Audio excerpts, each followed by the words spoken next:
Damos inicio al desarrollo de la sustentación pública de tesis de maestría en Ingeniería Geotécnica, titulada Sistema de Clasificación Geotécnico de Taludes para Proyectos Viales, basado en el índice de calidad HSQI, aplicación y validación de la susceptibilidad al deslizamiento en la vía Pacífico 2, presentada por la estudiante Natalia Valderrama Ochoa y dirigida por el profesor Hernán Eduardo Martínez Carvajal.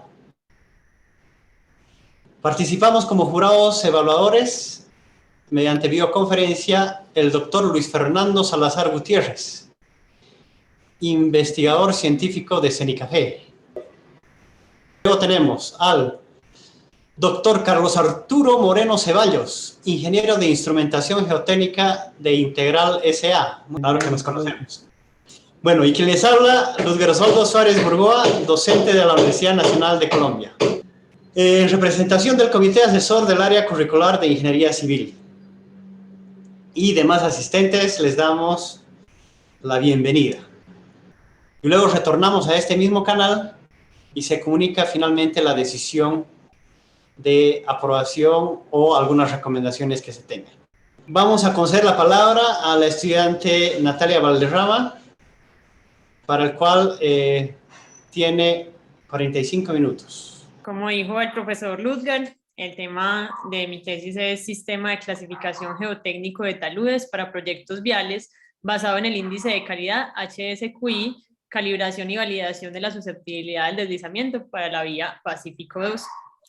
Dentro de la estructura de la presentación, entonces veremos un poco lo que me motivó a realizar esta investigación, los objetivos de la tesis, una base bibliográfica para tener un poco la idea de dónde está centrado el modelo, el desarrollo del índice que ha tenido pues como en su historia desde la creación, un vistazo de las principales características de la zona de estudio.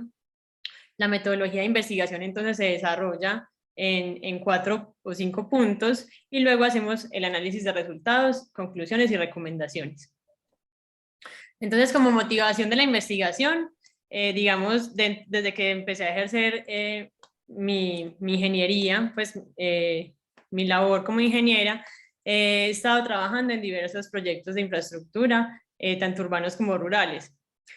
Últimamente en el país se han estado desarrollando las concesiones de cuarta generación, que son de gran importancia para el país por su desarrollo económico, ya que estas buscan conectar los centros productivos del país.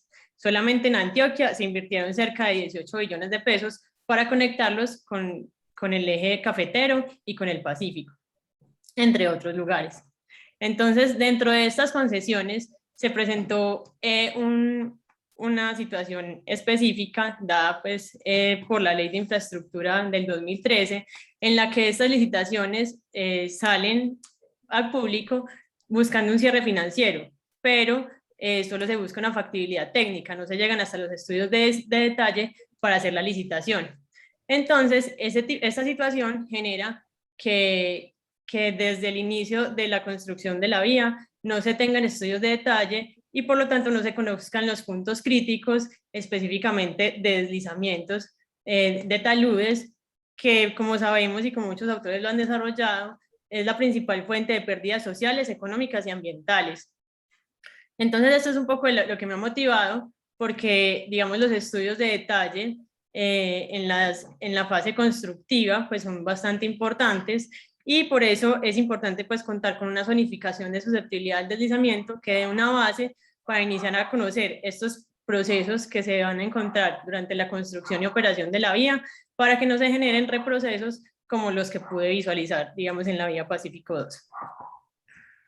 Entonces el objetivo general de la tesis es calibrar y validar la metodología para la zonificación geotécnica de corredores viales en zonas tropicales, teniendo en cuenta la geometría proyectada de la vía. Dentro de los objetivos específicos está entonces determinar los índices de calidad HSQI, relacionarlos con la susceptibilidad del deslizamiento, generar la zonificación del corredor vial con base en el índice HSQI, validar o refutar el gráfico de desempeño y comparar los resultados obtenidos del método con los tratamientos aplicados en la construcción de la vía. Dentro del alcance, entonces se logró la validación de la metodología en un tramo del proyecto vial de cuarta generación, teniendo en cuenta la geometría proyectada de la vía, y a partir del trabajo de campo se pudieron comparar los resultados obtenidos del método con los tratamientos aplicados en la construcción. Se generó la zonificación de la susceptibilidad al deslizamiento de la calzada izquierda del corredor con base en el índice HSQI, haciendo uso del software ArcGIS. Entonces, entrando ya a la base bibliográfica, entonces, dentro de todas las investigaciones que se han generado en la zonificación de susceptibilidad al deslizamiento, se han desarrollado diferentes métodos, algunos cuantitativos, otros cualitativos. Dentro de los cuantitativos se encuentran modelos de base física o modelos de base estadística. Estos, digamos, son un poco más enfocados hacia la parte de datos como tal, para obtener datos de la susceptibilidad cuantitativos. En los métodos cualitativos tenemos los métodos basados en inventarios y los métodos heurísticos o basados en la experiencia. En este tipo de métodos es donde nos encontramos con el índice de calidad HSQI, que es el que desarrollamos en esta investigación. Entonces, el índice HSQI es una metodología heurística de zonificación de susceptibilidad al deslizamiento, de mapeo directo, basada en el método de análisis de estabilidad de taludes desarrollado por la Escuela de Minas de Nancy en Francia, que hace uso de ecuaciones y ábacos para encontrar el factor de seguridad de los taludes. Entonces, el método HSQI usa los criterios de Nancy para hallar la susceptibilidad al deslizamiento por medio del factor que llamaremos en adelante HSQI, que es un factor indicativo de la susceptibilidad. Este factor toma valores entre 0.5 y 2, o sea, es un factor diferente al factor de seguridad que conocemos todos. Dentro de la metodología de Nancy, entonces encontramos que tenemos unas secciones típicas en las que necesitamos una información base, como la altura del talud, la altura del nivel freático, la forma del nivel freático, las grietas de tensión y las propiedades geomecánicas del material, como son la cohesión, la fricción y el peso específico del material. Entonces, la escuela Nancy desarrolló estas ecuaciones donde tenemos las ecuaciones X que están en función del ángulo de fricción del material y de la altura del nivel freático, y tenemos las ecuaciones Y que están desarrolladas a partir en función de la cohesión y del peso específico del material, así como de las grietas de tensión, si existen o no y si están saturadas o no. Esas ecuaciones, digamos, se desarrollan en 6 tipos en 6 estados para el talud, digamos, talud drenado, talud con nivel freático normal o talud con nivel freático horizontal, y asimismo para las grietas de tensión existentes o no, y si están, digamos, saturadas o no. Difieren las ecuaciones dependiendo del tipo de falla que se espera en el talud. En deslizamiento planar se diferencian del deslizamiento circular, y esto se define dependiendo de si tiene control estructural por diaclasas o por otro tipo de materiales en la roca, o si simplemente pues sea la falla de tipo circular. Entonces, en el 2015, el doctor Carlos Moreno Ceballos, aquí presente, desarrolló pues la metodología de HSQI, definiendo que se debe hacer pues una investigación de la vía en sus información geológica, topográfica, geotécnica, hidrológica de la zona de estudio, para luego llegar a una caracterización de los taludes de acuerdo a la geometría. Entonces acá vemos la geometría típica que debemos encontrar en los taludes, en donde hallaremos la altura del talud, la altura arriba, la variable B, que está en función pues, del ancho de la vía, y entre otros factores. Con estos se hace entonces el cálculo del índice de calidad HSQI con base en la metodología de Nancy. Luego se hace una zonificación de la vía, y finalmente se hacen pues unas recomendaciones de sistemas de prevención o de corrección de las encuestas de estabilización. La validación de este modelo se ha hecho desde el 2015. El doctor Carlos Moreno la empezó a desarrollar inicialmente en la vía Las Palmas de la ciudad de Medellín. Acá tenemos algunos de los resultados que encontró, son bastante buenos, al final los analizaremos comparándolos con la validación actual. También hizo una validación en un tramo más corto, en la vía La Pintada La Felisa, donde también logró hacer una zonificación de la vía. En el 2016 se hizo también una validación en la vía Sifón La Abundancia en Costa Rica, donde también se obtuvieron resultados bastante buenos, que también se analizarán al final. En el 2019, nuevamente el doctor Carlos Moreno hace una validación en Brasil con la vía 381, los tramos 1 y 6, donde también se encuentran resultados bastante buenos que analizaremos más adelante. Y actualmente, pues el método se ha utilizado en la empresa Integral para hacer algunas consultorías, para también hacer zonificaciones de las vías y encontrar pues estos puntos que pueden ser críticos. Entonces, el HSQI, el doctor Carlos Moreno, al igual que María del Carmen Ocampo, hicieron una comparación con el método de equilibrio límite que se usa pues normalmente para la estabilidad de taludes y encontraron que se correlaciona bastante bien, encontraron un factor de correlación de 0.93 en ambos casos. En uno de ellos encontraron una correlación exponencial, el otro una correlación lineal.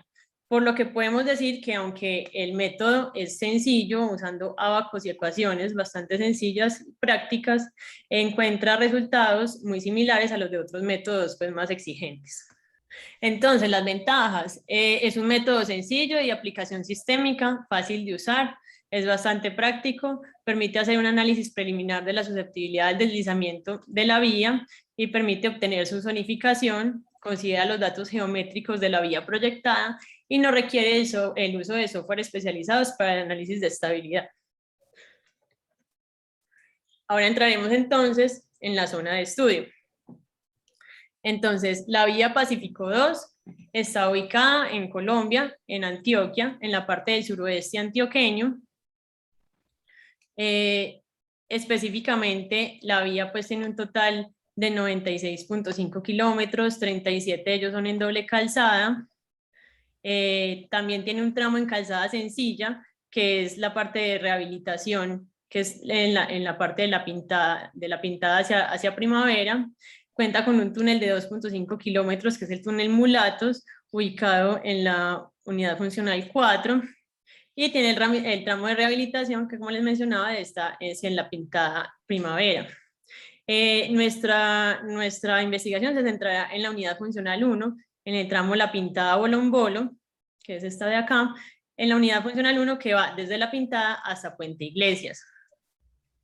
Entonces, digamos, dentro del desarrollo de la concesión, entonces tiene una fase de preconstrucción que se concibió de 1 año, donde se supone deberían hacer los diseños de detalle antes de iniciar la construcción, una fase de construcción que duró 5 años, y luego se tiene una etapa de operación y mantenimiento que está prevista para 25 años de operación.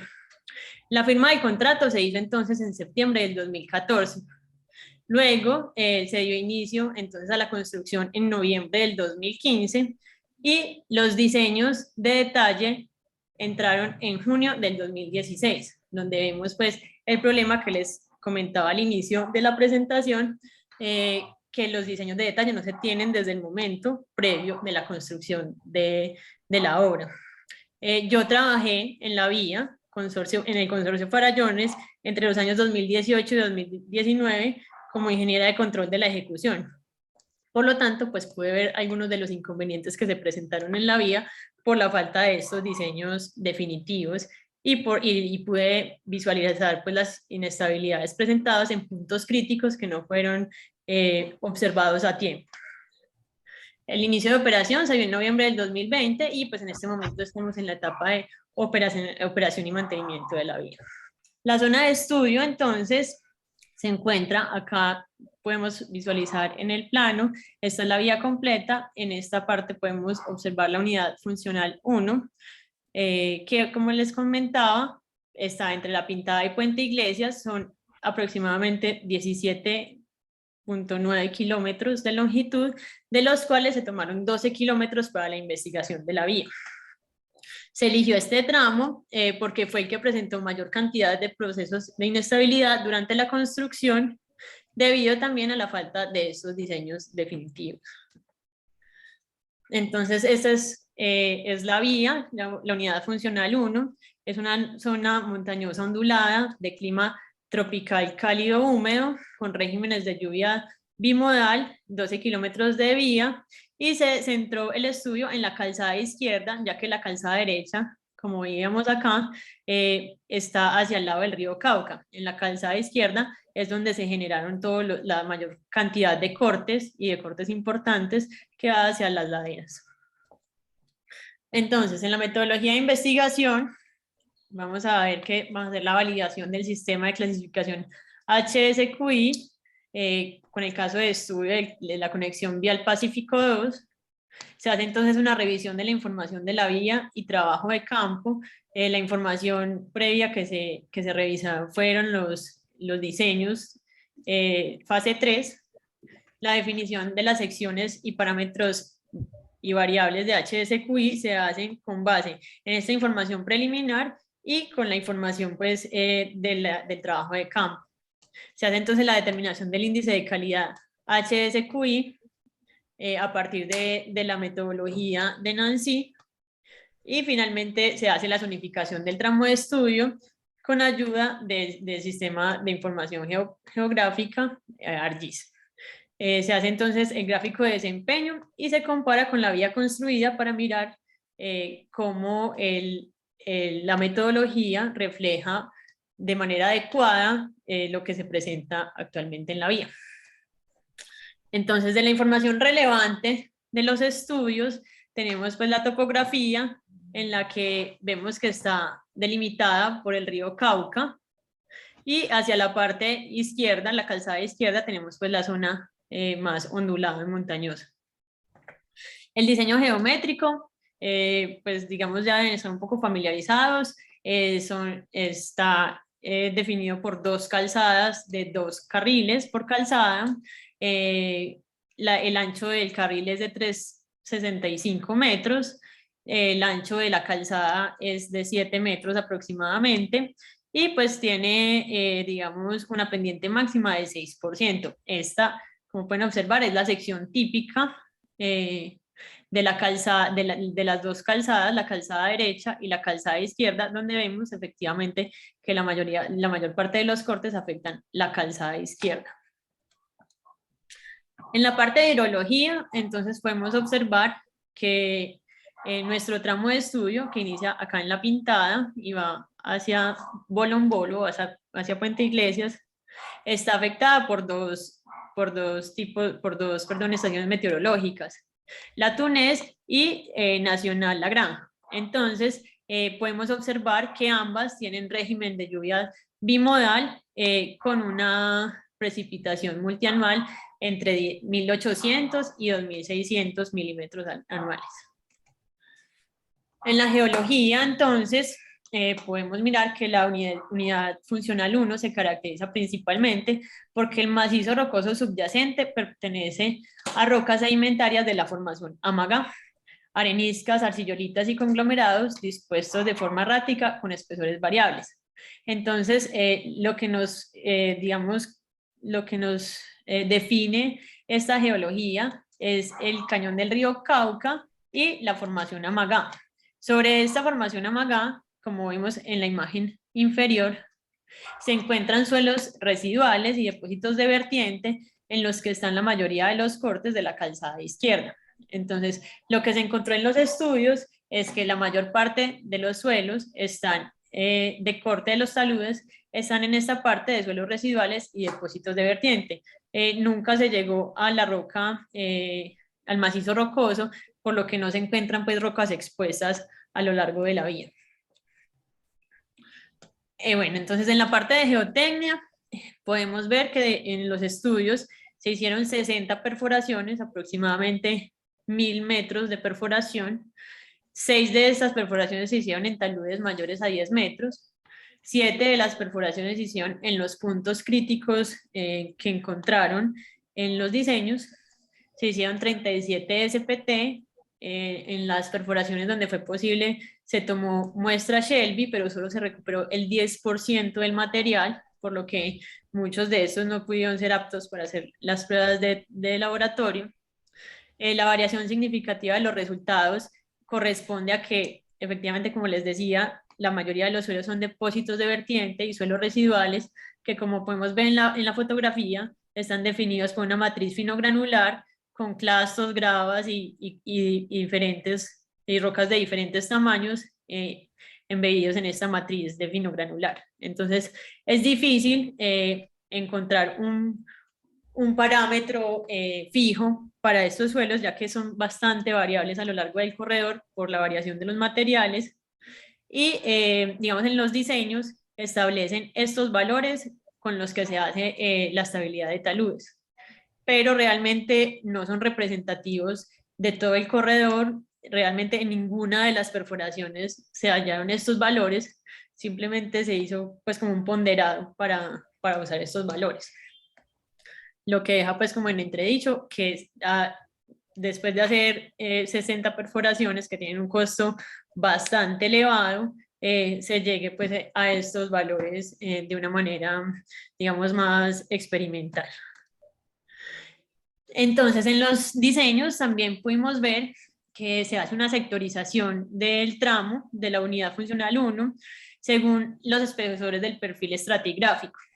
Esta sectorización es bastante particular, ya que hasta el kilómetro 4 se hacen 7 sectores, se dividen 7 sectores donde se hacen pues diferentes perforaciones y se hacen diferentes estudios para los puntos de inestabilidad, pero en el sector 8 son aproximadamente 10 kilómetros en los que realmente pues no se hace mayor énfasis y no se detalla, digamos, el estudio. Los puntos críticos detectados están entonces dentro de estos primeros 5 kilómetros. En el kilómetro 4 al kilómetro 5 se encuentra un proceso morfodinámico. Luego hablan de un punto crítico en el kilómetro 0 de aproximadamente 1 kilómetro de longitud. Y también hablan de un punto crítico en el kilómetro 2 al kilómetro 3 antes del río Cartama.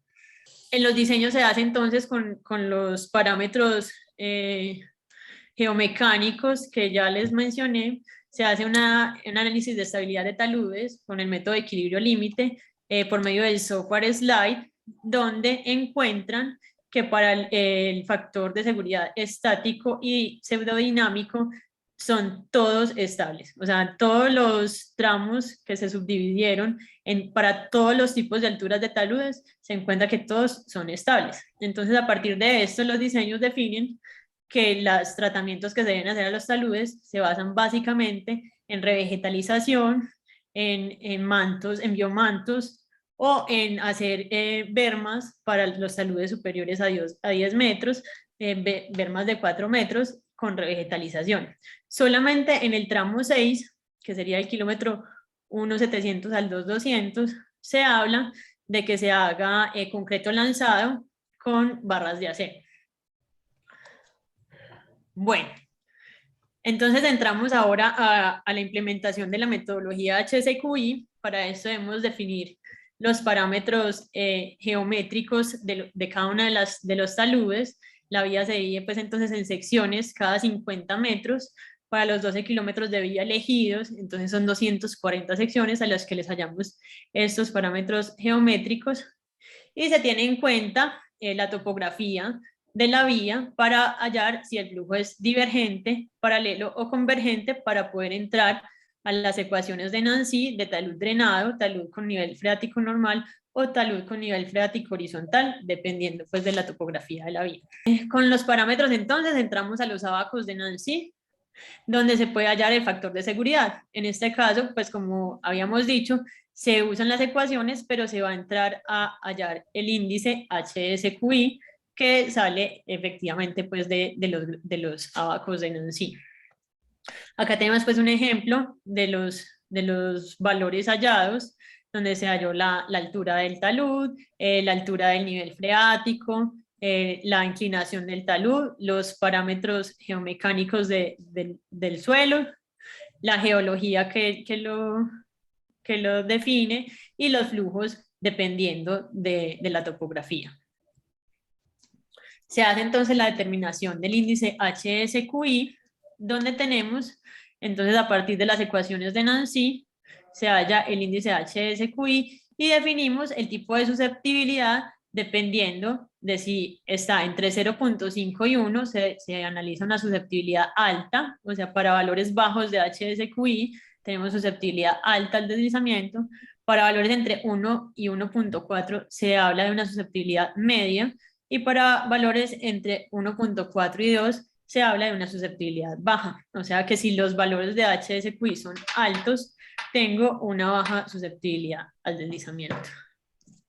Se hace entonces a partir de toda esta información la zonificación de la susceptibilidad al deslizamiento. En este tenemos pues los 12 kilómetros de la vía analizada, referenciada, y acá tenemos pues un ejemplo de lo que se logra en la zonificación más a detalle. Este es el tramo del kilómetro 1, que como les comenté es uno de los tramos que en los diseños analizados se encuentran como punto crítico. Entonces vemos que efectivamente la metodología HSQI es capaz de representar que es un punto crítico.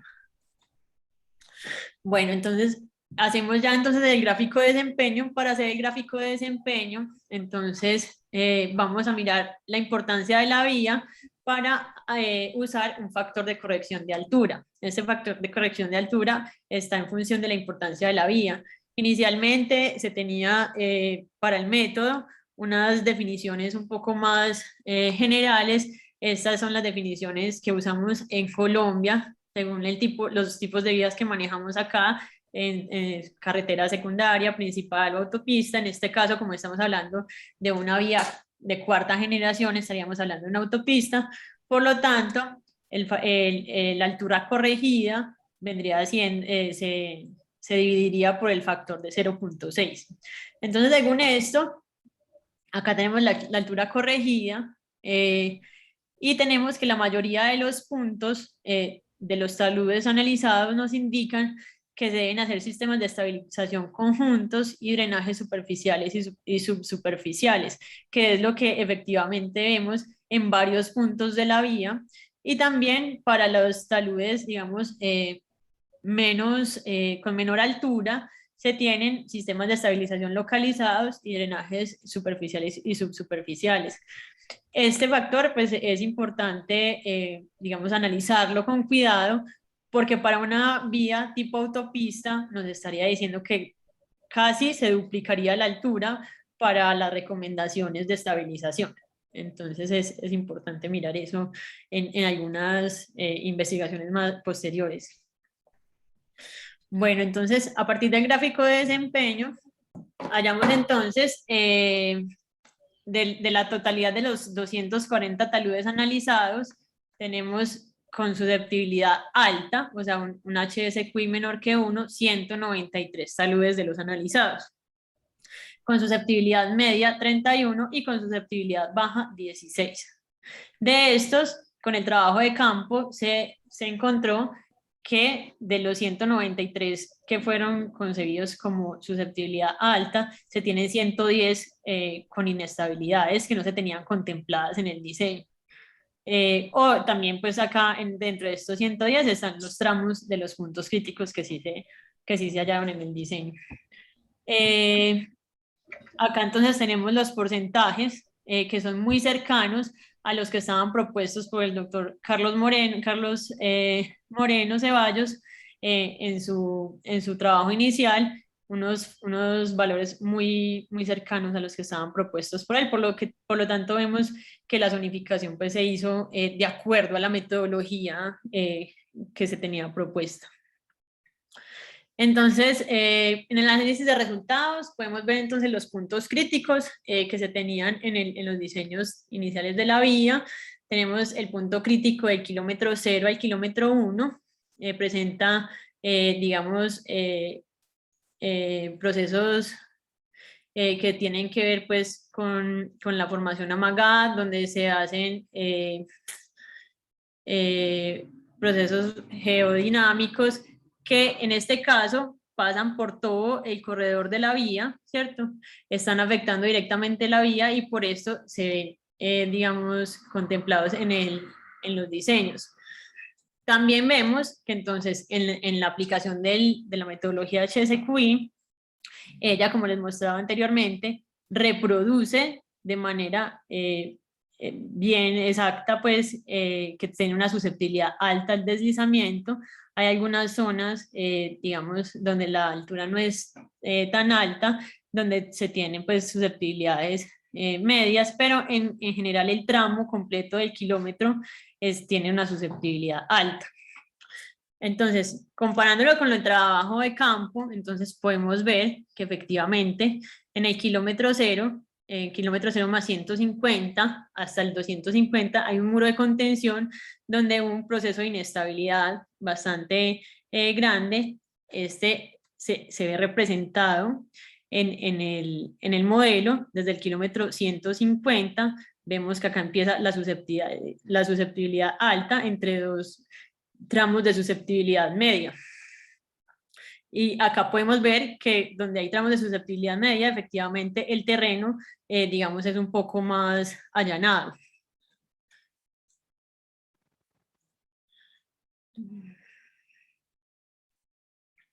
También podemos ver entonces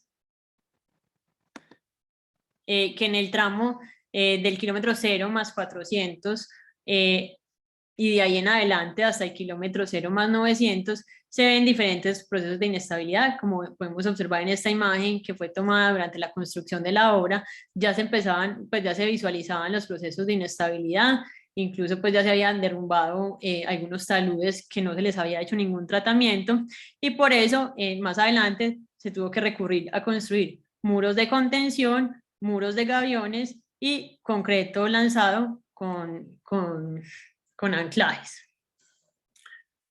Esto efectivamente entre kilómetro 0 más 400 a kilómetro 0 más 900 se ve específicamente susceptibilidad alta en el método HSQI, o sea que lo representa de manera adecuada con la metodología aplicada.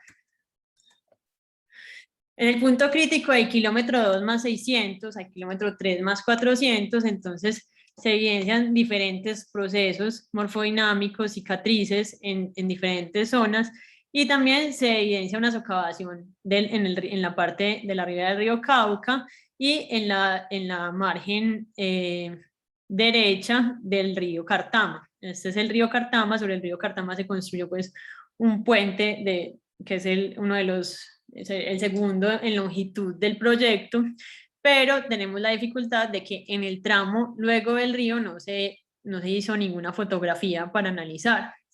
Entonces, en la zonificación que encontramos, en gris encontramos el puente Cartama y vemos el resto de tramos que están en color rojo, que nos indican una susceptibilidad alta. Entonces, está representando de manera adecuada estos procesos que encontramos hacia la margen del río Cartama, pero también nos muestra,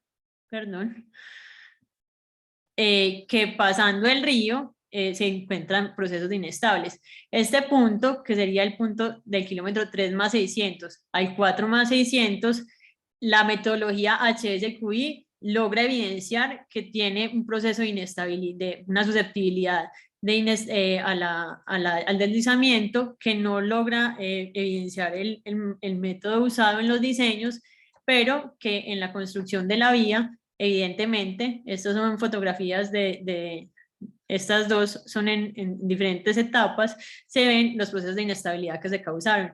Este punto específico que no fue, digamos, evidenciado durante los diseños, se les hicieron diferentes intervenciones, se inició con muros de gaviones, luego con mallas, luego con concreto lanzado, luego con anclajes.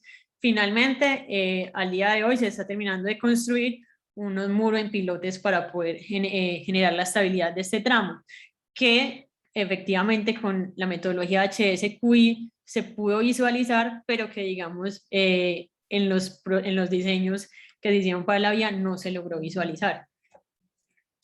Otros puntos críticos que no fueron detectados, entonces tenemos en el kilómetro 11, tenemos unas zonas de inestabilidad, sobre todo del kilómetro 11 más 500 en adelante, y tenemos uno pequeño acá en el kilómetro 11 más 150 aproximadamente, que vemos que también efectivamente se tuvieron que estabilizar. Esos puntos críticos no fueron detectados durante los diseños, en parte por la zonificación que se hizo, donde les contaba que fueron 10 kilómetros en los que no se le hicieron pues mayor detalle, pero efectivamente el modelo HSQI refleja como puntos de susceptibilidad al deslizamiento y donde se tuvieron que construir muros de suelo mecánicamente estabilizados para lograr estabilizar estas zonas. Acá vemos durante la construcción de la vía que se estaba empezando a montar el muro de suelo mecánicamente estabilizado por el proceso de inestabilidad que ya se estaba presentando. Esta es la imagen de cómo quedó construido, y luego vemos en el kilómetro 11 más 400 en adelante, que sería más o menos desde acá, cómo se genera también un tramo de susceptibilidad alta, en la que también se tuvo que hacer un muro de suelo mecánicamente estabilizado, en que este proceso llega incluso hasta el kilómetro 11 más 600, donde acá podemos ver pues que incluso pues se marca en la zonificación que se logró con el HSQI. Entonces, como conclusiones, podemos ver que el método es simple y se puede usar de manera sistemática para evaluar la susceptibilidad al deslizamiento en las obras viales, pero es importante contar con la topografía preliminar de la vía. Sin esta topografía es muy difícil, casi imposible usar esta metodología, pero como vemos, pues se evidencia una importancia de los parámetros geomecánicos del suelo a usarse en la metodología, ya que pueden ayudar a que el modelo sea, pues si cuenta con factores representativos, si el modelo no cuenta con los valores representativos puede generar algún ruido y se eligen de forma general incorrecta, pero si se eligen de una forma adecuada, pues se puede hacer una buena, se puede generar un buen modelo con estos factores. Se evidencia entonces un vacío respecto a la claridad en la definición del factor de corrección en altura, según la importancia de la vía, ya que no se especifican límites en cuanto al flujo vehicular, cuando es bajo, medio o alto, y en el caso de Colombia es conveniente usar la clasificación del Código Nacional de Carreteras. El tramo de vía del Vado fue escogido por tener pues cortes importantes y la mayor cantidad de procesos de inestabilidad vistos durante la construcción de la vía. Esos procesos obviamente también fueron en parte por no contar con los diseños digamos de detalle, ya que se empezó la construcción de la vía sin tener esos diseños, entonces hubo cortes que pudieron haberse hecho de manera pues inadecuada. Ok. Fue interesante entonces hacer el ejercicio de aplicar la metodología para el diseño de la obra, validando las obras que se construyeron, aun cuando en los diseños indicaban que no se necesitaban obras de estabilización, pues digamos complejas. Se ve durante la construcción de la vía que efectivamente en los puntos de alta susceptibilidad sí se necesitaban obras complejas para estabilizar estos procesos.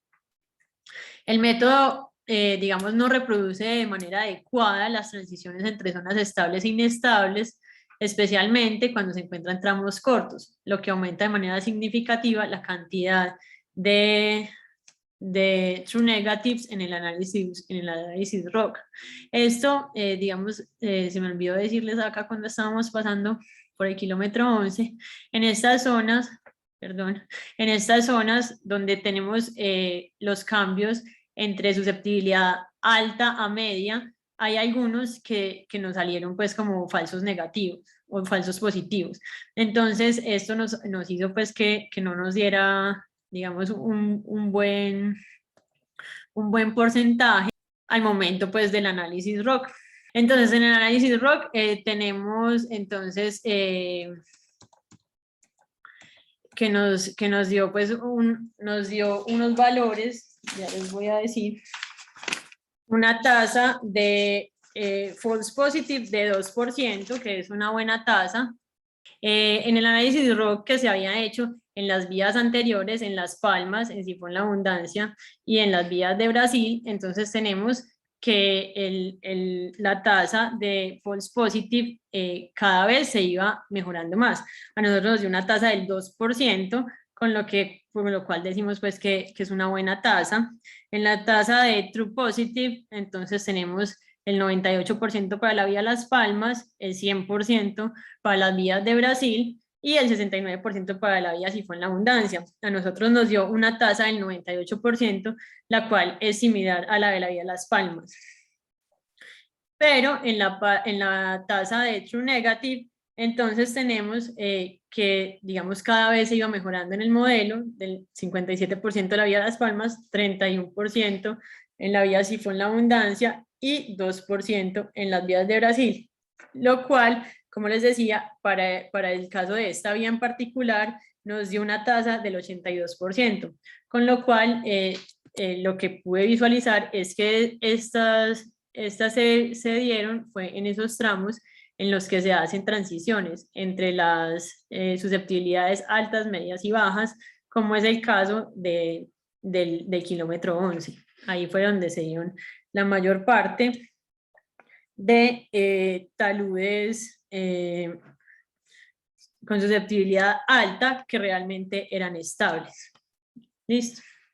Y entonces pasamos a las recomendaciones, donde se recomienda recopilar información sobre inventarios de deslizamientos para que se tenga un número más representativo de proyectos de corredores viales con el fin de alimentar las recomendaciones de estabilización ya producidas, ya que, digamos, dentro de una de las recomendaciones que hizo el doctor Luis Fernando, fue que no solamente son, pues, digamos, estabilizaciones de tipo mecánico, con concreto, con anclaje, sino que también se puede digamos, hacer recomendaciones de tipo bioingeniería, de tipo vegetalización, que sería pues como unas recomendaciones para estudios futuros.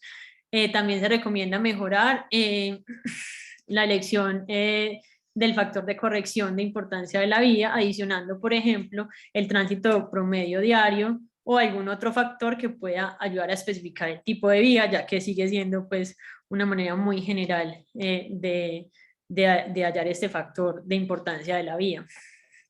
El método ha sido validado en vías principales, como es la vía de Las Palmas, es una vía, pues digamos, una de las vías principales en Medellín, ya que conduce al aeropuerto de Río Negro. La vía Sifón La Abundancia también es una vía principal, pero sería bueno, pues, digamos, analizar el método en vías temporales o secundarias o incluso terciarias para mirar los tipos de estabilizaciones que se requieren, ya que digamos, el gráfico de desempeño se puede adaptar para estas vías, ya que en estas vías no se hacen, digamos, muros de contención de magnitudes tan grandes y pueden encontrarse, pues, digamos, unas diferencias en cuanto a los gráficos de desempeño y a las recomendaciones de estabilización. Y sería bueno analizar los costos de estabilización aplicados en un kilómetro de vía para los reprocesos evitables al aplicar el método HSQI. Pues digamos, yo no tuve acceso a los costos de estabilización, pero si solamente comparamos que en los diseños solo se tenían 3 puntos críticos y en la vía, en la zonificación se encontraban muchísimos más en los que se tuvieron que hacer obras grandes, entonces digamos estos costos son importantes en el desarrollo de un proyecto vial tan importante como es la autopista pues Conexión Pacífico 2. Hasta ahí, entonces muchas gracias. Y concedemos en primera instancia la palabra al doctor Luis Fernando Salazar Gutiérrez. Bueno, muchas gracias. Primero, pues felicitar a Natalia por este trabajo, que es un trabajo pues que es muy importante para el país. Vemos en la última recomendación que ella muestra allí, pues, sería muy interesante evaluar esa parte económica y de ahí pues radica la importancia de esta metodología y de este trabajo. Pues preguntas, yo pues Natalia, eh, veo que es una presentación muy organizada, que acogió pues, las sugerencias. eh, Creo que en el documento pues debe quedar mucho de la parte como organizó la presentación. Hay algunas cosas que de pronto estaban fuera de lugar o movidas, pero yo veo pues que en la presentación tuvo un orden lógico y fue de acuerdo a lo que pues quizás de pronto hice algunas recomendaciones. Bueno, el tema pues me gustaría pues, hacerle algunas preguntas a Natalia. Eh, Más que todo, ella qué opinaría en este tipo de trabajos,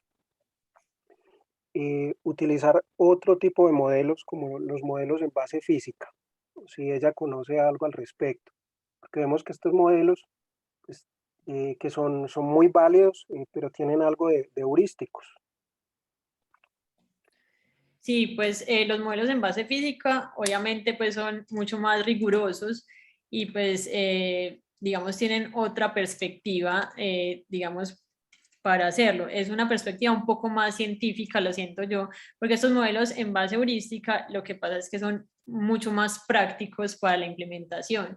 Digamos, como te decía, como les decía en la presentación, los diseños de detalle llegaron durante la construcción de la vía. Muchas veces esto sucede porque estos modelos más rigurosos toman más tiempo para poder generar pues todos los parámetros que se necesitan y para poder generar los informes que necesita la obra. Entonces, digamos, con este modelo heurístico sería un poco más práctico para las vías que necesitan la información de manera certera, pero a la vez de manera ágil para poder hacer la implementación en la construcción de la vía.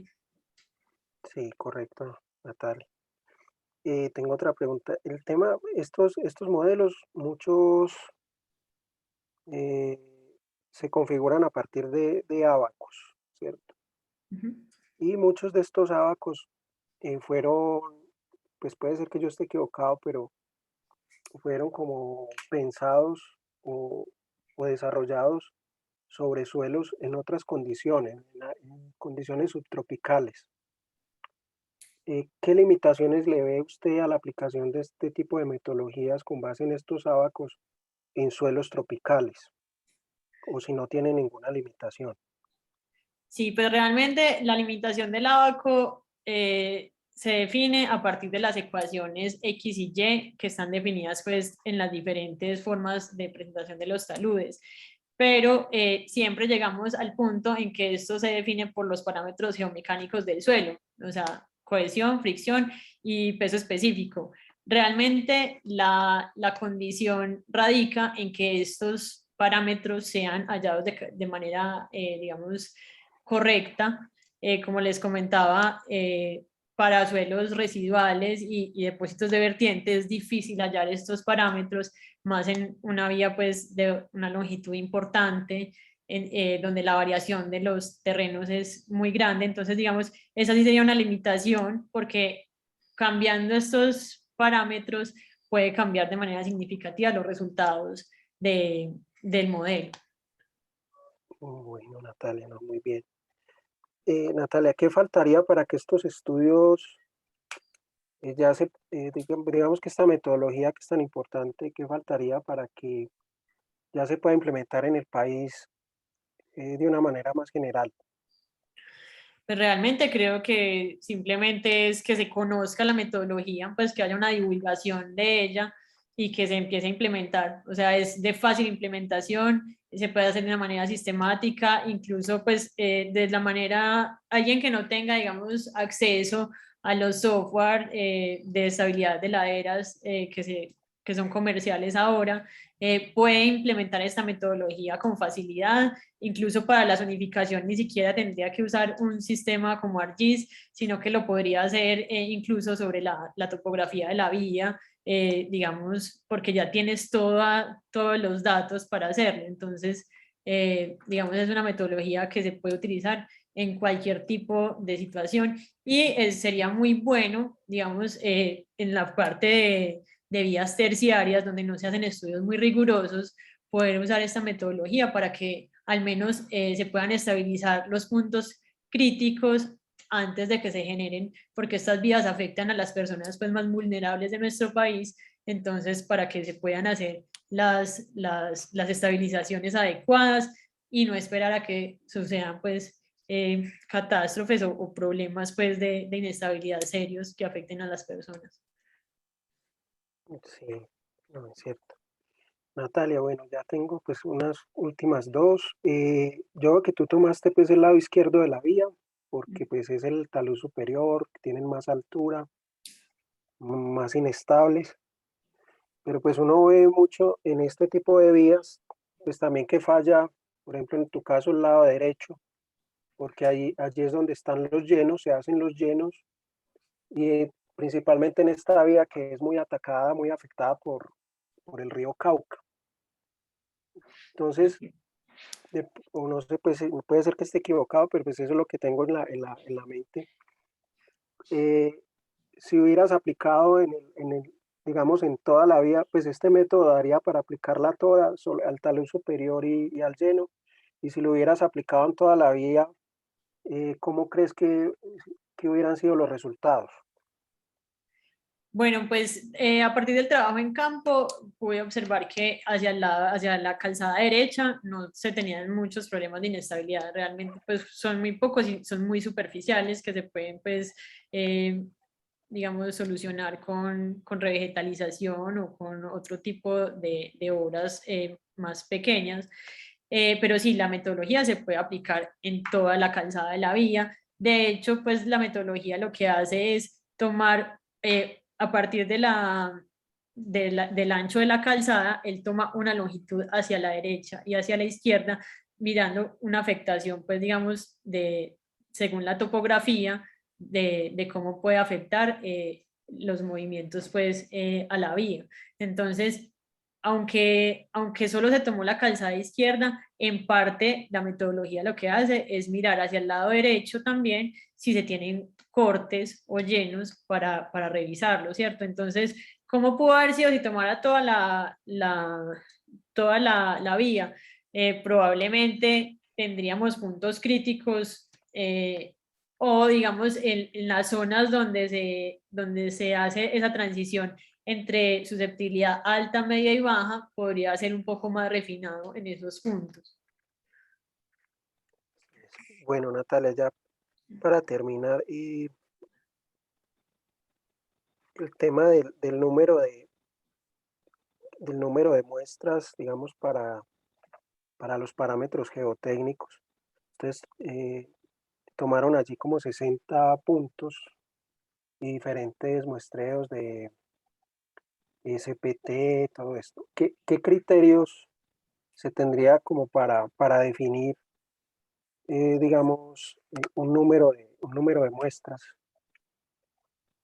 Pues yo creo que el número de muestras no está definido, sino que depende específicamente de las condiciones que tú tengas en el terreno, o sea, tanto del material que se tenga como de los puntos, porque digamos de esas 60 perforaciones que se hicieron, la mayoría se hicieron en los lugares donde iban puentes o estructuras de algún tipo, y mira que muy pocas se hicieron en los puntos críticos y en los taludes, entonces de pronto si se hacen estas perforaciones con la intención de la estabilización de taludes y no solamente para la construcción de las estructuras, pues se podría hacer un buen trabajo para la obtención de estos factores.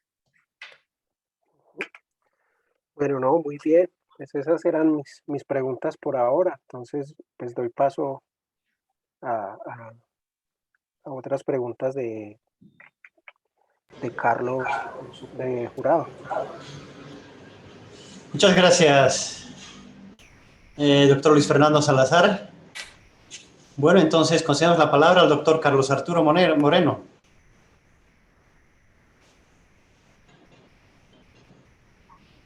Sí, hola, muchas buenas tardes para todos.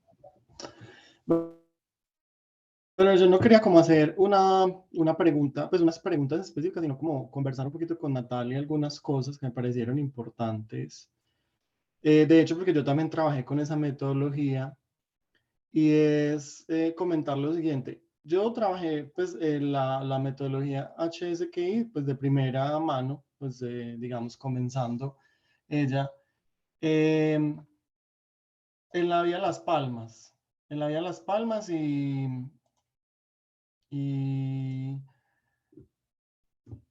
esa vía había tenido una ampliación, digamos, a doble calzada 10 años antes. Eso fue más o menos el 2010, el 2006, 2007, 2008. Y yo hice el trabajo, pues, de esa metodología en el 2015, o sea, más o menos unos 10 años después de la construcción de doble calzada. Entonces, lo que yo vi en la vía eran los taludes ya fallados y ya tratados. Entonces, por esa razón, digamos que en mi caso los valores de verdaderos positivos, o sea, los que yo decía que iban a fallar, realmente habían fallado, se veía mucho más claro porque ya habían pasado más o menos 10 años desde que se construyó todo y ya había fallado casi todo lo que tenía que fallar. Y eso que Las Palmas sigue fallando todavía. Pero me pareció muy interesante, Natalia, que justamente pues llevaba menos de, eso fue en el 2020 que terminó la construcción, llevaba menos de un año y medio, menos de 2 años la construcción de esa vía y ya se empezaron a ver todos los puntos que realmente fueron inestables, que en su momento no habían estado inestables.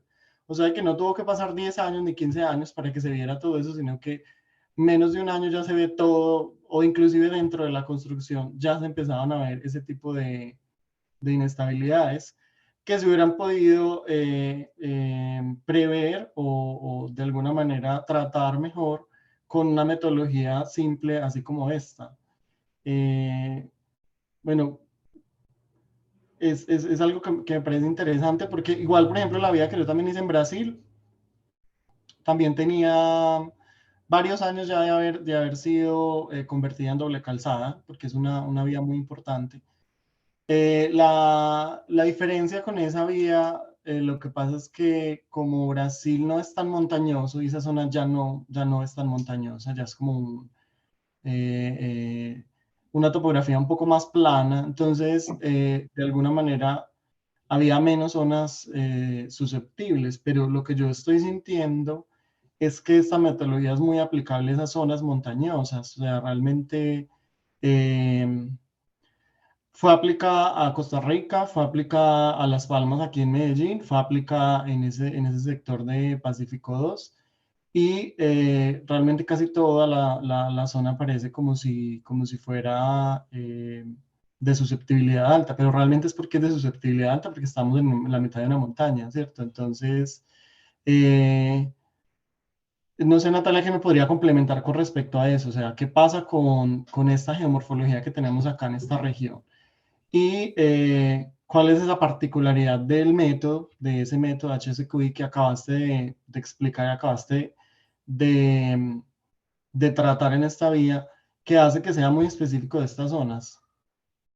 Sí, pues de lo primero que nos comentabas, realmente sí, o sea, las inestabilidades de la vida se vieron incluso desde el momento de la construcción, como te decía, pudo haber sido por falta de los diseños de detalle, pero también pues por los métodos constructivos y por la geomorfología de la vía como tal, se ve que, y los tipos de materiales que encontramos, se ve pues que la vía con unos cortes, digamos que a veces no son los mejores, se empiezan a notar las inestabilidades inmediatamente. En esta vía pues tenemos la particularidad de que tenemos el río Cauca, que nos genera pues unos procesos morfodinámicos por socavaciones y por movimientos de su caudal. Entonces, y todas las afluentes del río Cauca también pues hacen, digamos, mella en el terreno. Entonces, eso hace que las inestabilidades sean, digamos, más rápidas, creería yo, sobre todo también en las épocas de lluvia. En las épocas de lluvia, en la vía, pues obviamente se empezaban a notar los procesos de inestabilidad con mayor rapidez. Entonces, el método, digamos, ¿por qué se aplica mejor en las zonas montañosas? Creería yo que es precisamente por la geometría de la vía. porque como tú ves, el método pues lo que hace es tomar la geometría y mirar la altura de los taludes y toda pues la geometría de las secciones para tenerlas en cuenta y según eso pues mirar la susceptibilidad. Entonces, claro, en zonas donde no se tengan, digamos, unos cortes pronunciados, yo creo que el modelo pues se tendría que evaluar porque pues no sé qué tanto pues la vía de Brasil sea muy plana o no, pero se tendría que evaluar pues digamos si aplicaría el mismo, o sea, la misma forma de convertir el factor H de SQI a la susceptibilidad, porque probablemente no sería, puede que hayan taludes que no lleguen hasta 0.5 y que presenten susceptibilidad alta, por ejemplo, en 1. Entonces habría que evaluar, digamos, eso en unas vías donde no se tenga una condición montañosa. En las condiciones montañosas, pues con los cortes de taludes que tenemos, incluso pues en las alturas de taludes yo llegué a tener 25, 35, 45 metros, entonces efectivamente pues el índice se dispara en esos puntos. Entonces creo que es importante pues del método esa geometría de la vía que se usa. Bueno, otra cosa que también me pareció interesante fue que habían dicho que el primer kilómetro, pues del kilómetro 0 al kilómetro 1, habían, digamos, era el punto crítico. Según encuentras, lo que acabaste de explicar es que era el punto más crítico, pero solamente recomendaron o se hicieron muros de concreto no, concreto lanzado y barras de acero. Entonces, viendo que ese primer kilómetro tiene taludes de hasta 70, 60, 70 metros de altura, y la metodología realmente pide un poco más, ¿cómo sientes que, o sea, realmente eso sí pasó? O sea, con esa recomendación que se hizo de principio de obra, ¿fue suficiente o sí hubo necesidad de hacer muchas más obras en ese primer kilómetro? No, sí hubo necesidad, o sea, de hecho, voy a ver si en las fotos se alcanza a ver. Espérame, yo la busco acá. Dame un segundito. Una de las fotos del kilómetro 0 se tomó, digamos, durante la construcción de la vía. Ahí está. Entonces, en la foto acá de la derecha, esta se tomó durante la construcción de la vía. Acá se ve, digamos, los problemas que ya se venía venir. En este punto no está construido ni el muro en gaviones ni parte del muro de concreto lanzado. Y parte de este muro que se ve acá tampoco se ve construido en este tramo. Entonces, efectivamente, con el tiempo se tuvieron que hacer obras de estabilización pues, en este tramo que, digamos, no estaban contempladas en el inicio.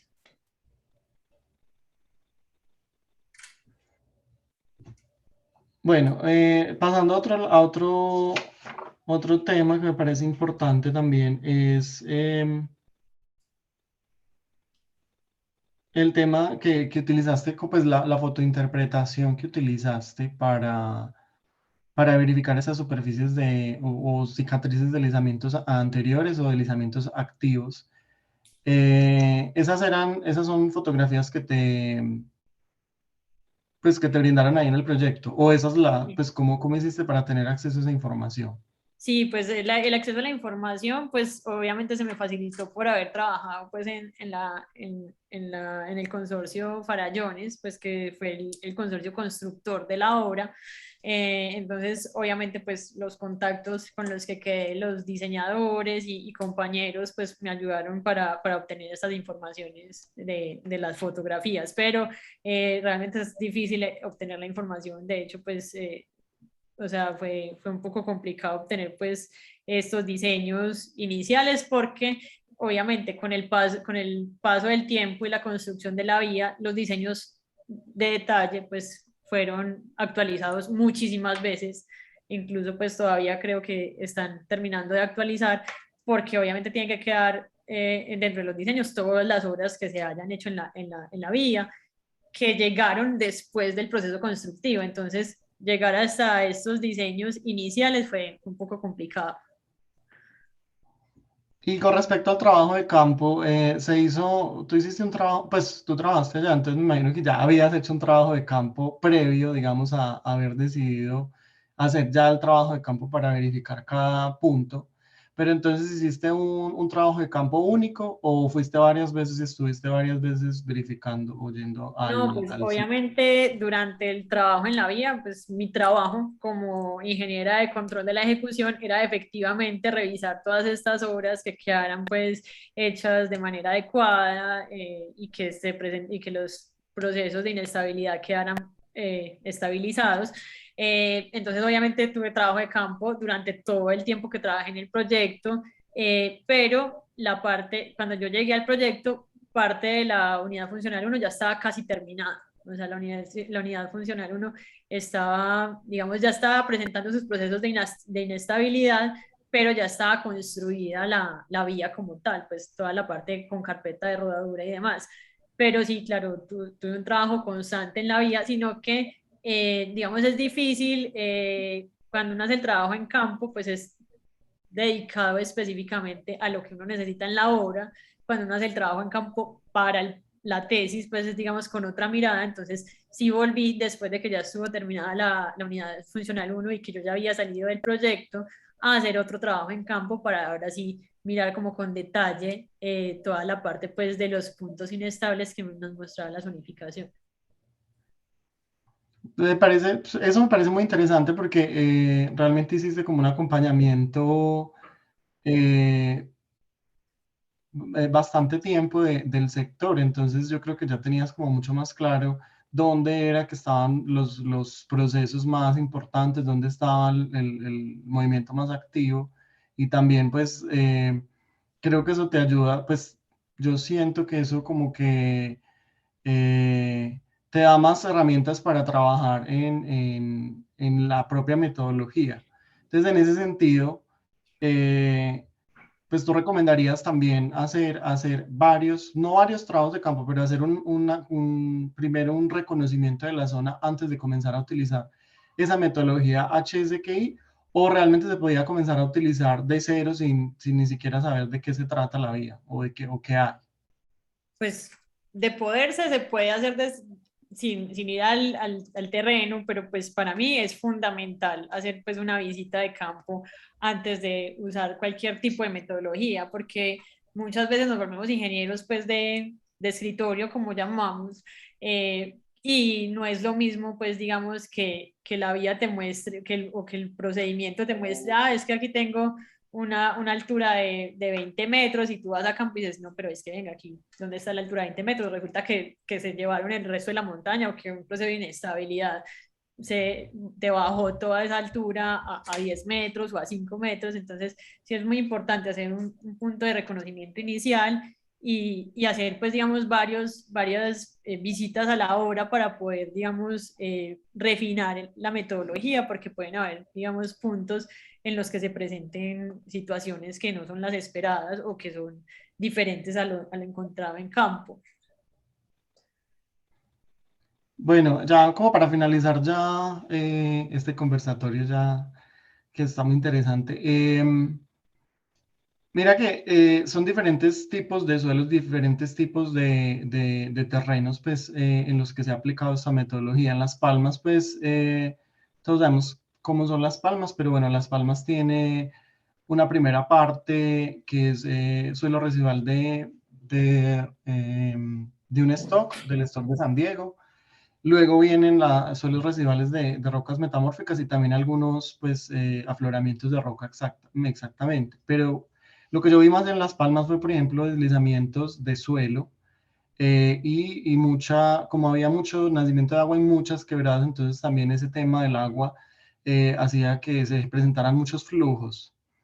En Costa Rica, por ejemplo, Mariela, que fue la que realizó el trabajo, allá se encontraban es una geología muy volcánica, cenizas volcánicas y brechas, y todavía no estaba muy consolidado, entonces también había pues un tipo de deslizamiento también de solamente suelo, digamos, flujos también, y no pues superficies como tal.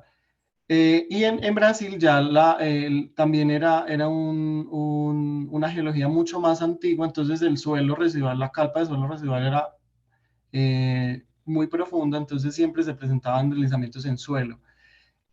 ¿Cuáles fueron como los deslizamientos o el tipo de deslizamiento más común en esos 12 kilómetros que estuviste verificando y revisando en el trabajo de campo?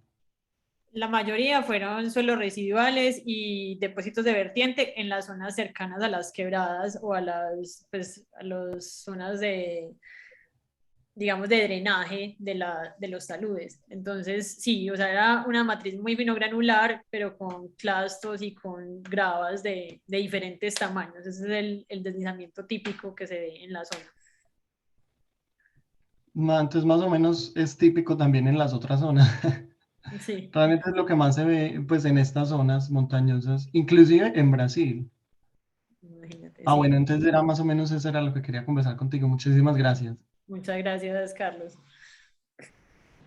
En primer lugar, en el texto no he encontrado qué significa HSQI. Lo que yo puedo decir que es Hill Slope Quality Index. ¿Estoy en lo correcto o no? Sí, correcto. Bueno, entonces, ¿me puedes comentar cómo has implementado el método HSQI en el sistema de información geográfica, en un sistema de información geográfica? Porque puede ser cualquier marca, ¿no? Bueno, ArcGIS, ok. ¿Cómo ha sido la implementación en un sistema de información geográfica? Sí, claro. El sistema de información geográfica realmente solo se usa en la parte de la zonificación, donde se ingresan pues, los datos de la topografía de la vía, pues se georreferencian con el alineamiento de la vía. Se ingresan todos los factores de geometría del modelo, que sería el ancho de la vía, la altura del talud, hasta el cambio topográfico, la distancia hasta el cambio topográfico y demás factores, y se hace la zonificación ya con el HSQI que se halló para darle, pues, digamos, los valores correspondientes a cada zona de la vía. ¿Cuáles han sido las operaciones entonces que has hecho cuáles han sido las variables de entrada metidas al ArcGIS? ¿Cuáles han sido las operaciones que has hecho para obtener un resultado? Sí, entonces se ingresa el mapa topográfico. ¿Qué tiene el mapa topográfico? Pendientes, O sea, ángulos. la topografía de la vía, o sea, o sea, la topografía de detalle de la vía que encontré en los diseños. ¿Pero qué relación hay? Mapa topográfico es una variable. No, o sea, realmente no es una variable, es, digamos, una condición, como les decía, una condición para poder aplicar la metodología, ya que yo necesito hallar las alturas de los taludes y de los Respecto a la vía. hasta el punto de cambio de la topografía. Me gusta eso, ahí ya estamos entendiendo. Entonces, del mapa topográfico has sacado la altura, porque la altura está en tu modelo, ahí tienes tus ecuaciones y necesitas la altura. Exacto. Del mapa topográfico has encontrado el ángulo, la inclinación del talud, porque tus ecuaciones tienen el ángulo. Eso. Entonces, todo eso tienes que poner. O sea, tiene que ser claro para que una persona entienda y diga, yo también quiero usar la tesis de Natalia y quiero implementar en este sistema de información geográfica, entonces voy a ir metiendo esas cosas, y aunque sea una gráfica o un pequeño ejemplo de aquello. No nos dejes leyendo la tesis con las ganas de querer más y no saber dónde encontrar ahí mismo. El gráfico de desempeño, me llama la atención, no sé si puedes compartir la diapositiva donde tienes el gráfico de desempeño, que está antes de la sección 8 de... Listo. Esto es basado en autor, o sea, ¿quién ha hecho ese gráfico? O sea, este gráfico que estoy presentando acá es de elaboración propia, es con base en el gráfico que se presenta en el modelo HSQI original. ¿Cómo fue? ¿Por qué zona 3? Bueno, es que en abscisas de 0,5 a 1, zona 3. Bueno, eso es por la tabla que está ahí al lado. Pero, digamos, lo que une, lo que divide una faja de zona 3 en la parte de arriba y en la parte de abajo es, ¿qué? La altura corregida del talud. Ah, ya, la altura corregida, listo. ¿De dónde salió el factor de corrección de la altura? De la importancia de la vía, como puedes ver acá. Entonces, la importancia de la vía sale del factor de corrección de la altura. ¿Quién ha dado esos valores? Esos valores están en la metodología original del modelo HSQI y son basados en el Q de Barton. Pero tienes que saber, es una metodología que tú le estás promocionando. ¿Por qué 1.5 y por qué no 2.3? Por eso te digo, son basados en el Q de Barton. Listo, ¿cómo está relacionado entonces F sub C con el Q de Barton? Precisamente, o sea, estos factores salen del Q de Barton, pero se relacionan con la importancia de la vía. Entonces, para vías digamos, de mayor importancia, entonces se aplica un valor más riguroso de corrección para aumentar la altura del talud. ¿Cuál es la función empírica entre F sub C y Q de Barton? ¿Es lineal, logarítmica, empírica? Como no sé. Esa ecuación, esa función, esa tabla, esa curva. No, o sea, realmente los valores lo que pretenden es, digamos, o sea, la altura del talud es una dada y lo que se quiere hacer es que para vías de mayor importancia se tengan recomendaciones de estabilidad de mayor importancia. Como sabemos, yo no puedo en una vía terciaria decir que voy a hacer un muro de concreto reforzado con mallas, con anclajes y con un montón de sistemas de estabilización sistemáticos y drenajes especializados en una vía terciaria donde los recursos son limitados. Entonces, lo que pretende hacer el factor de corrección es darle ese factor de importancia de la vía, relacionarlo para poder dar estas recomendaciones. Mira, ahí las variables es H. Tenemos que conocer el ángulo de fricción interna, la cohesión, la densidad en peso del material, las alturas del talud, varias alturas que definen incluso la del nivel freático. La pregunta es, ¿por qué voy a usar este método si con los mismos parámetros yo puedo usar un método de equilibrio límite de Morgenstern Price y tener mayor certeza del factor de seguridad? No, pues tú puedes usar el método que quieras realmente, o sea, es una opción que sale, digamos, para ser un poco, pues, digamos, prácticos en la elaboración, pues, de la metodología para la zonificación. Pero si tú quieres hacer, digamos, aplicar el HSQI con un método diferente al de Nancy, pues ya sería una tesis diferente, aplicar el HSQI con equilibrio límite.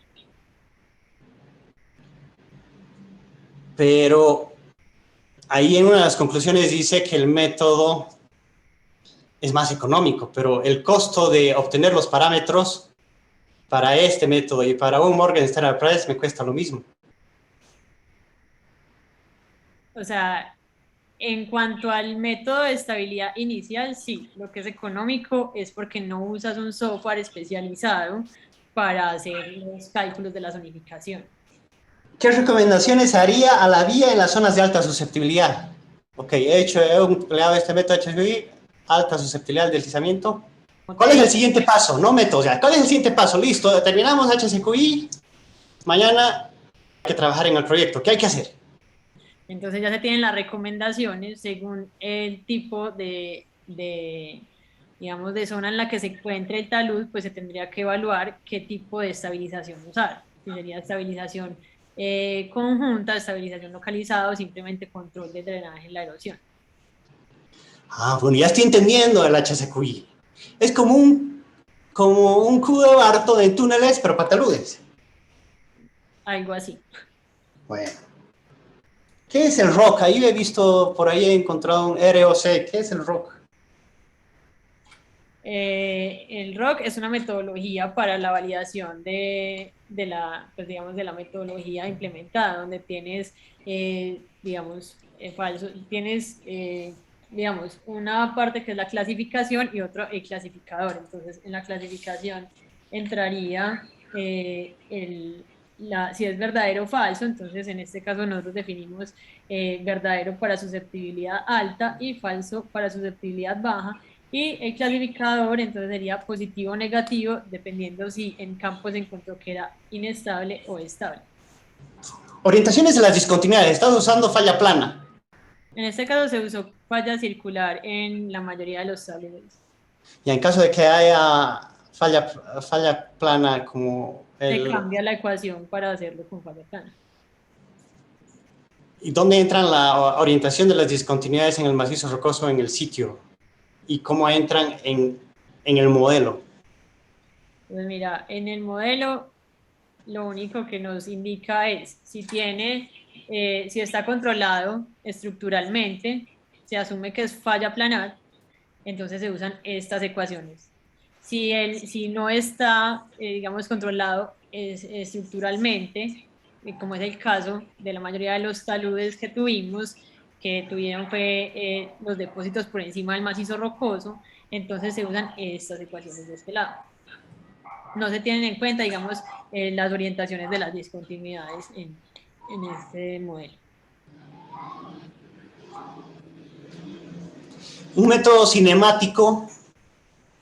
El método cinemático de falla plana, falla cuña, incluso toppling a través de diagramas estereográficos, ¿sería superior al método HSQI? Sería un método diferente, como les decía al inicio, pues hay diferentes métodos de base física, de base estadística, solamente para la zonificación. Ya en la parte de estabilidad de taludes, pues tenemos una cantidad de métodos diferentes también que se pueden utilizar. ¿HSQI es basado en base física? No, es método heurístico. Pero usa un modelo físico. Usa un modelo físico en la estabilidad, pero para la zonificación es un modelo heurístico. Cedemos la palabra al director, Hernán Eduardo Martínez. Bueno, en primer lugar, Natalia, felicitarte. El trabajo, en mi concepto, es destacado. Los resultados son fantásticos. La presentación que hiciste es impecable, en mi concepto. Estuve anotando aquí algunas observaciones hechas por Luis Fernando y por Carlos inicialmente, en el orden pues en la que presentaron, hice anotaciones de las preguntas de Ludger también. Estoy tomando aquí notas, Luis, voy a tomar algunas notas de específicamente lo que mencionaste sobre los criterios para el número de muestras. En eso no habíamos pensado porque este modelo, pues, como bien lo pudieron ver, no es un modelo que arroje como resultado, Natalia bien lo explicó, un factor de seguridad. Desde el inicio, en la tesis de Carlos, siempre se ha hecho un esfuerzo por desvincular el HSQI como indicador de susceptibilidad, desvincularlo del clásico factor de seguridad. A veces se consigue, a veces no se consigue. El mismo profesor Ludger, por algunas de las preguntas que hizo, claramente todavía está vinculando el modelo y el factor HSQI a un factor de seguridad, lo que no es la intención del modelo. Pero bueno, entonces, eso, Luis, lo tenemos que revisar porque si bien para un análisis de equilibrio límite riguroso, el cual no se pretende subsanar o suplantar por el HSQI, es necesario tener un criterio para el número de muestras y obviamente para la parametrización. Aquí todavía en los desarrollos sucesivos, con este modelo, desde la época de Carlos Arturo hasta ahora Natalia, y en algunas aplicaciones prácticas en integral, eso no lo hemos pensado. Entonces, te voy a copiar esa idea, Luis, muchísimas gracias. Por otro lado, anoté también detalladamente la conversación con Carlos cuando comenzó a hablar sobre el caso de Las Palmas.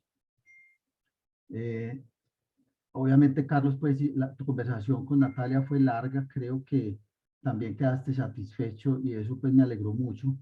Me queda también tomar algunas observaciones para trabajos futuros de lo que hiciste y entonces te voy a copiar algo, digamos, de todo lo que mencionaste, hay algo que a mí me llamó mucho la atención y fue ese contraste que hiciste al final entre las diferentes condiciones geológicas en las cuales el modelo se ha aplicado, Costa Rica, Las Palmas, Brasil, ¿no es cierto? Y ahora lo de Natalia. No fue intencional, no ha sido intencional. Las carreteras, como tú bien lo sabes, han surgido a lo largo del camino cuando hiciste tu trabajo en Las Palmas. Bueno, hubo unas razones, inclusive pues hasta de facilidad de acceso para hacer Las Palmas, y las otras también han surgido, y finalmente ahora lo destacan muy bien, el modelo se ha comportado adecuadamente, en algunos lugares mejor que en otros, pero adecuadamente en diferentes condiciones geológicas, en diferentes regiones.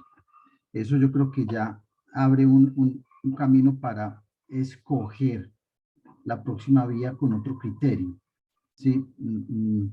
Es decir, seleccionarla de tal manera que se pueda ir completando, digamos, un abanico de condiciones geológicas diferentes o diversas. O tal vez, porque no habría que pensarlo, ya una carretera en una condición geológica similar a cualquiera de estas, pero en otra región, ya, de pronto cambiando la topografía, en fin. Esa observación me gustó mucho, Carlos, la voy a tomar para pensar en eso. El método HSQI, inspirado en una metodología que publicó el maestro Alejandro Chica en la década del 80, pero que la venía enseñando en la Facultad de Minas desde mucho tiempo atrás. Ese método, efectivamente, Ludger, nadie conoce la referencia exacta. Sin embargo, para mí, la mejor referencia de ese método, y creo que para todos los que fuimos alumnos del maestro Chica, y muchos que no fuimos alumnos, nos ha bastado su palabra en su texto escrito, donde él honestamente dice que está publicando esa metodología, que no es de él, que él la aprendió en la Escuela de Minas de Nancy, que desconoce el autor original, y así explícitamente lo deja en sus notas, en sus apuntes de geotecnia. Eso, en mi concepto, es una referencia válida y la hemos venido utilizando de esa manera. Entonces, efectivamente no existe esa referencia. Probablemente alguien en algún momento vaya a la biblioteca de la Escuela de Minas de Nancy y encuentre por allá algún documento que seguramente, y bien lo dijiste, puede datar por allá de las épocas en las que Taylor también estaba publicando sus ábacos en la década del 50 y del 60. Hubiéramos podido utilizar en los desarrollos iniciales con Carlos Arturo cualquier ábaco. Sin embargo, estos resultaron especialmente útiles en la intención de espacializar el análisis, diferente a los ábacos, por ejemplo, de Taylor, que en su versión original requiere una serie de iteraciones. Claro que recientemente Mikhailovsky, ya después en este siglo, publicó los ábacos de Taylor, los reformuló, y los ábacos de Mikhailovsky ya no requieren iteración. Sin embargo, son difíciles de espacializar, de montar sobre una plataforma SIG, la que sea, para producir mapas rápidamente. Es importante, a todos los que están aquí, Natalia lo sabe muy bien, no confundir el HSQI con un factor de seguridad. Cosas que Natalia criticó y tú criticaste, Ludger, y ella lo criticó con todo el sentido, y es, por ejemplo, el factor de corrección de la altura. ¿De dónde salió? El factor salió del método original, de la idea original como una copia literal de la idea de corregir el span de un túnel para entregar las recomendaciones de soporte en el método Q. No ha habido hasta ahora ningún desarrollo o ninguna investigación tendiente específicamente a reformular ese factor. Ha funcionado bien, hemos tenido suerte, o probablemente fue mérito de Barton porque lo copiamos tal cual, los valores fueron copiados, o probablemente es mérito del profesor Barton haber conseguido unos números, ¿ya?, de corrección que terminaron conversando bien también con las carreteras. Pero Natalia lo criticó, ella lo criticó, lo critica en el documento y lo critica también en la presentación. Al menos en dos momentos lo criticó. Eso claramente hay que revisarlo, pero no era el objetivo del trabajo de Natalia, pues hacer ese tipo de crítica sobre el modelo.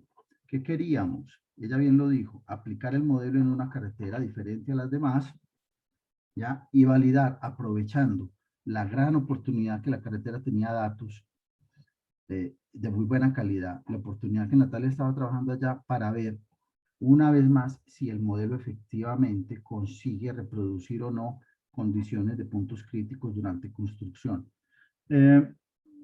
Hay diferencias que tal vez no lograste, Ludger, ver en relación a la forma de utilizar los abacos, y es algo que sí, será corregido en el documento, creo que inclusive en la versión final ya está corregido, y es indicar claramente los puntos de la geometría de la sección en donde se toman las alturas, porque esto no es altura de talud de corte, la altura va un poco más arriba. El talud de corte, como bien lo saben, influye en la ladera, y por eso es que el método está enfocado en la ladera y no en el talud de corte en sí. ¿Qué sigue después? Cuando preguntabas, bueno, aplico el HSQI y ¿qué hago después? Cuando aplicas el HSQI, lo que sigue después es revisar las zonas críticas que el modelo te indica y sentar un buen geotecnista al frente de esas zonas críticas para que en ellas haga una práctica de la geotecnia rigurosa con métodos de equilibrio límite convencionales, ahí sí, enfocados en el factor de seguridad para sacar los refuerzos o los requerimientos de estabilidad que sean necesarios. Aprovecho para una pregunta, y te la iba a hacer por el interno, y es para Natalia. ¿Cuál es la sección que recomiendas? Usaste 50 metros. ¿Tiene que ver con el tipo de vía, con la sección? 50 metros está bien, a veces se requiere de pronto estrecharlo, y eso ayudaría con los falsos positivos. A eso sí, Natalia te lo responde de memoria porque luchó mucho con eso. Sí, pues realmente los 50 metros son, digamos, recomendados, pero creo que en lugar de refinarlo, se podría ampliar, porque hay zonas donde los 50 metros, digamos, caen en unas zonas que no son de interés, por ejemplo, puentes, donde en los puentes pues no nos interesa hacer estabilidad de taludes, digamos, esas zonas se podrían omitir. Yo en el caso pues de la tesis no los omití para mirar pues cómo se comportaba y poder hacer la zonificación completa. Digamos, a estos pues obviamente no se les saca ningún factor, sino que simplemente es para que queden dentro de la zonificación, pero sí mirar pues alrededor del puente qué pasa. También hay zonas, pues digamos, donde son llanuras, digamos, extensas de kilómetros, también se podrían pues como omitir en esos casos, pero creo que 50 metros está bien para hacer el análisis. Digamos, en el caso de esta vía, uno se encontraba que prácticamente cada 50 metros tenía su proceso diferente o una inestabilidad de algún tipo, entonces es una buena medida. Después de la deliberación de los jurados, se informa que se ha asignado la calificación de aprobado a la tesis de maestría en Ingeniería Geotecnia presentada por la estudiante Natalia Valderrama Ochoa y dirigida por el profesor Hernán Eduardo Martínez Carvajal. Felicitamos a Natalia por haber llegado a este punto culminante muy importante en su vida, y agradecemos al profesor Hernán también por el tiempo, a los jurados, logística, a los presentes acá. Sin más de seguir el protocolo, entonces doy por finalizada la presente defensa de tesis. Muchas gracias. Gracias a ustedes. Natalia, Gracias. felicitaciones. Gracias a todos. Gracias. Hasta luego. Muchas gracias, Natalia. Felicitaciones. Un gran paso adelante.